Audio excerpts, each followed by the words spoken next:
I woke up to the wind blowing and an overcast day. But as the weather can change quickly here, I got on with packing up my gear and tent so I could get on the road and start exploring again.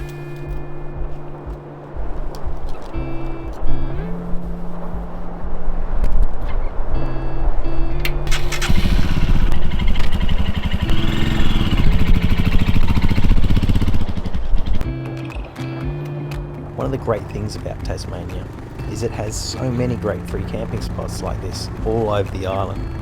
It's probably the best state in Australia if you're thinking about travelling like this. I was heading towards the more remote and wild west coast. The first place to check out being Stanley.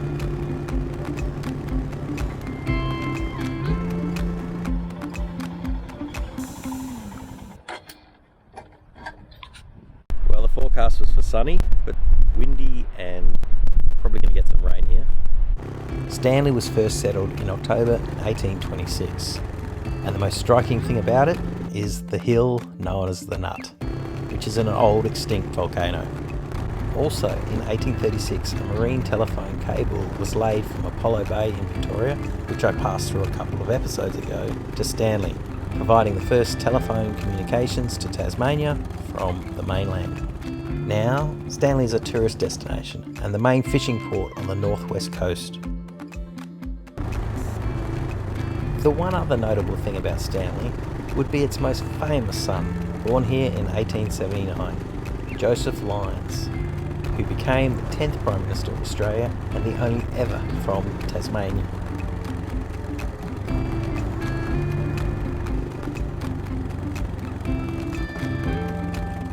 I've never seen a penguin warning road sign before.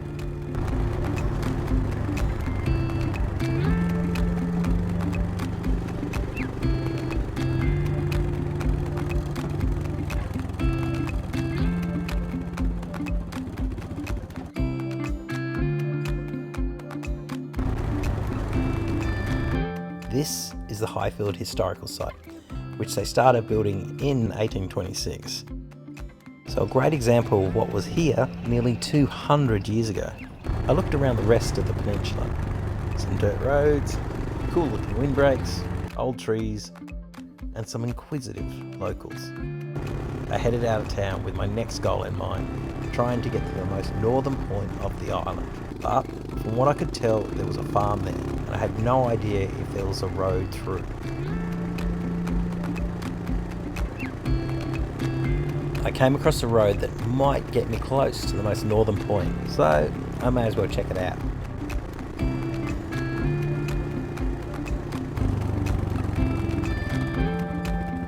This was Stony Point, looking out to Robbins Island, but still short of the most northerly point, so the search would have to continue.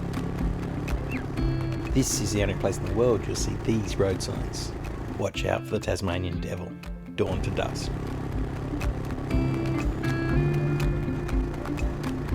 That's a lot of dairy cows.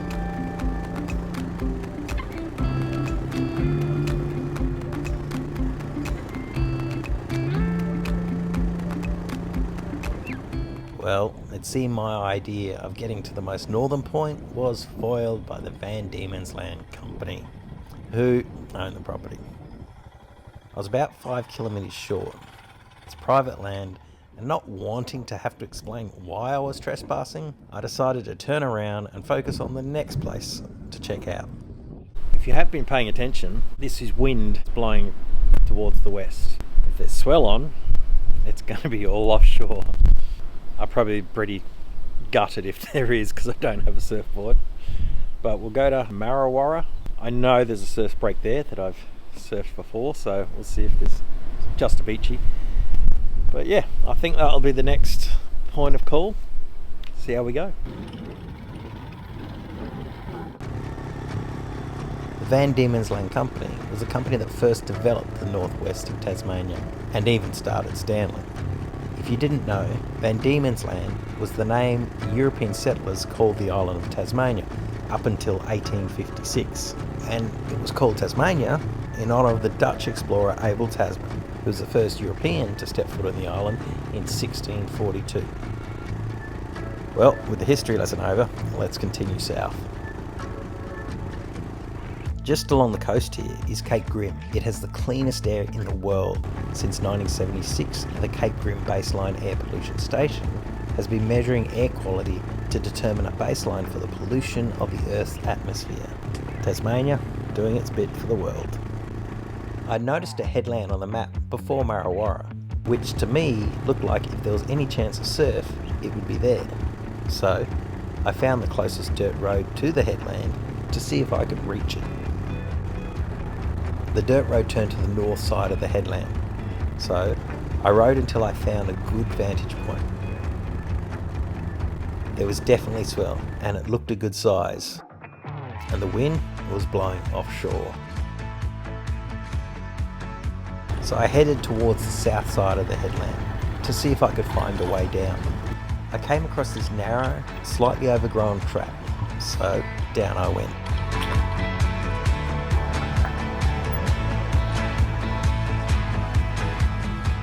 There definitely was a wave down there, but deep sand in front of me on the track. Only one option, have a crack and try and get through the sandy track. Going down I didn't think would be that bad. It would be coming back up that would be the issue. But I'll deal with that later.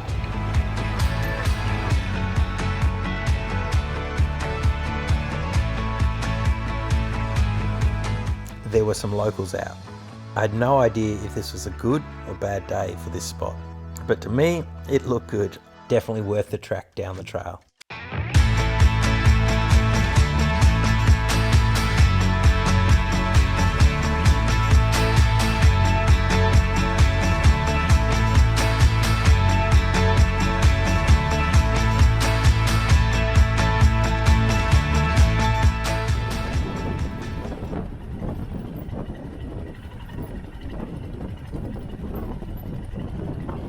The rocky section was all good.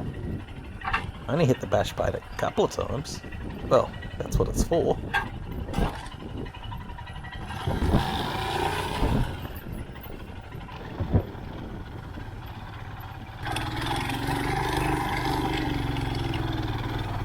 As I made my way up the hill, the sand got softer and softer. But I was pretty confident most of it wouldn't be an issue. It was just the last 40 metres that might catch me out.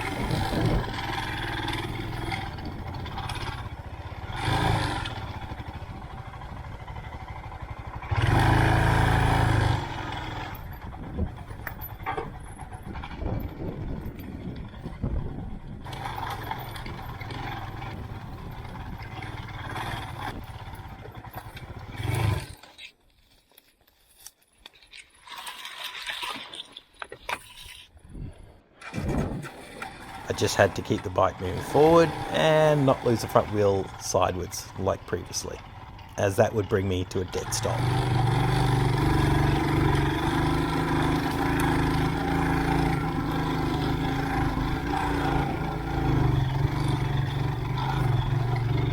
"5 metres from the top was the softest, deepest part. Come on, just a little further. Come on, Himalaya, just a little further."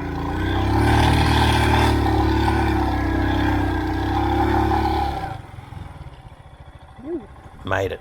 See? Nothing to worry about.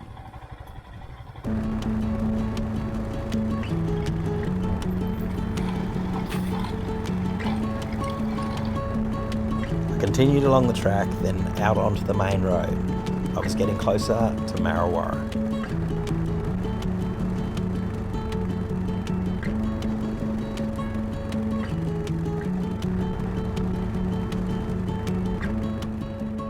I made it down to the main beach. Definitely not as much swell getting in here, but still ruggedly stunning. This car park was my backup plan for camping. It was a free campsite, but hopefully I could find better and less crowded too. I headed out to the peninsula on the south of Marrawara.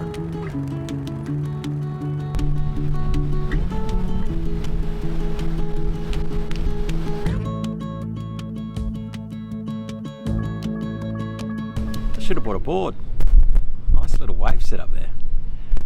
Next time I'll have to bring the combi and camp out there. Probably won't get that combi down the track. I've got through with the bike, but it was, yeah, a little deep in sections. Currently I'm now at Marrawara. Yeah, Marrawara. It is really windy, but the plan for the rest of the day will be to find a camp spot. Hopefully somewhere like this where it's on a peninsula beach sort of area. I think there's some out there. We'll see. Could be searching all night.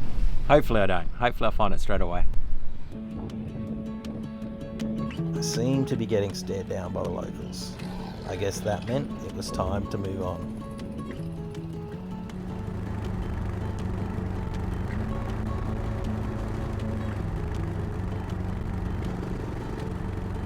I made a quick stop at the local store.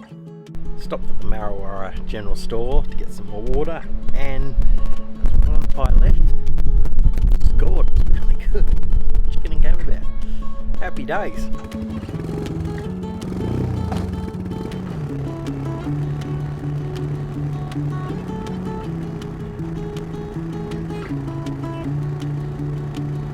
This is Arthur River, and on the south side of the river mouth is Gardiner's Point, which is known as the edge of the world.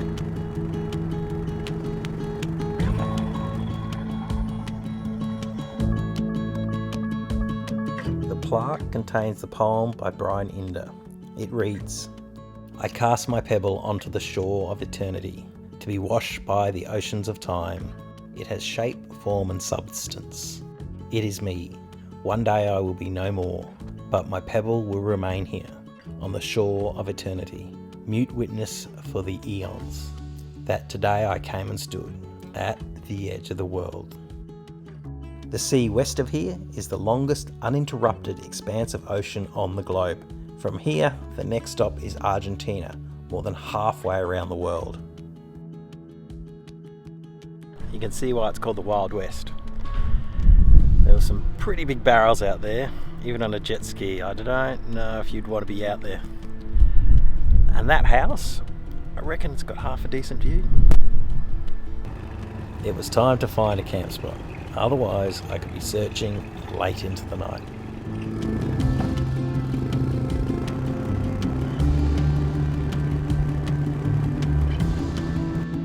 I spotted something on the road that looked familiar, so I turned around to check it out. And yes, it was a tiger snake, basking in the sun until I interrupted it. Just remember, if you are in Tasmania, there are 3 types of snakes: tiger snakes, copperheads, and white-lipped whip snakes. And they are all venomous, so keep your distance. I turned off down a dirt track, where I'd found a free campsite on the Act Wiki Camp, as it looked like it was on the beach. This place definitely had that beautiful rugged look and felt really remote.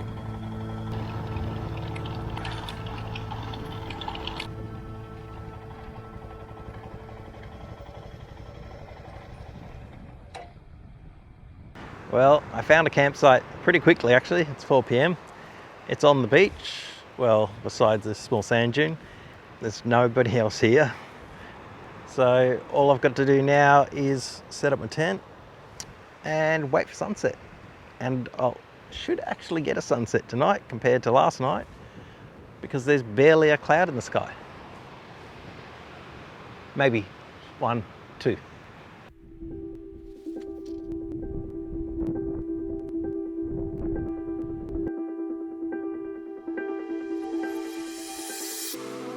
I decided to get wet and test the water temperature.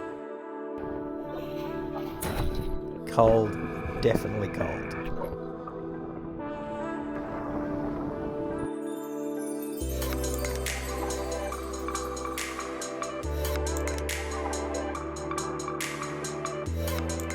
They call it the Wild West, or the rugged West Coast, and it's easy to see why. Rough, rugged, hardy looking, and a lot of wildlife.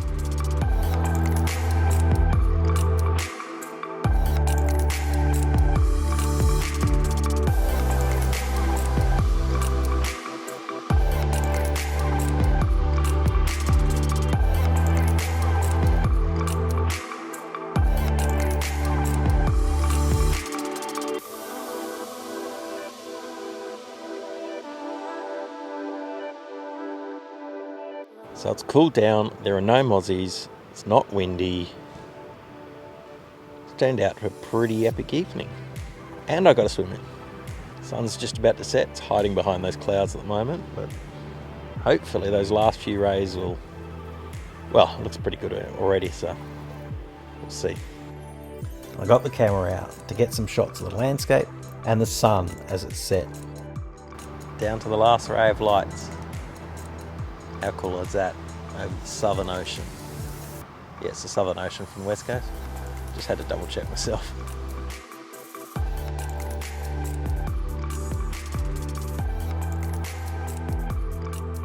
So the sun's all gone and it's actually dropping in temperature. It's quite cool, comfortable. There'll be a good sleep tonight.